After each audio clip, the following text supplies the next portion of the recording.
তো সবাই মিলে আমরা জায়গাগুলো ঘুরে ঘুরে দেখছিলাম এন্ড অর্ডার প্লেস করে আমরা একটু দাঁড়িয়েছিলাম, ছবি তুলছিলাম, সবাই যার যার মতো গল্প করছিলাম। খুব সুন কিন্তু আমরা সবাই মিলে কক্সবাজার যাচ্ছি, সাথে কিন্তু আমার বোন হ্যামিলিও থাকছে। তো সবাই কিন্তু আমার পেজটা লাইক ফলো দিয়ে পাশে থাকবেন যেন আমাদের যে কোনো ভিডিও নোটিফিকেশন সবার আগে আপনি পেয়ে যান। আমার জামাই এদিকে গাছ থেকে কদম ফুল 2টা ছিঁড়ে নিয়ে একটা আজান বাবুকে আর একটা আমাকে গিফট করে, যদিও ফুলগুলো শুকিয়ে শুধু ফুলের ভেতরের বলটাই ছিল।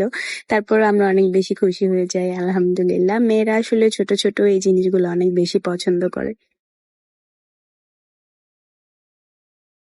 আপনাদের ভাইয়াকে একটু জোর করতে হয় ছবি তোলার জন্য, তো এখানে 2 জামাই বউ মিলে কিছু সুন্দর সুন্দর ছবি তুলে নেই। অলরেডি কিন্তু আমি ছবিগুলো আমার ফেসবুক পেজে আপলোড করে দিয়েছি, কে কে দেখেছেন কমেন্ট করে জানাবেন। ওয়েদারটা অনেক বেশি সুন্দর ছিল এন্ড সবকিছু মিলিয়ে ভিউটা কিন্তু অনেক সুন্দর লাগতেছে, সাথে আমার ননদ 2 জনকেও অনেক বেশি সুন্দর লাগতেছে আর সাথে আমাকেও।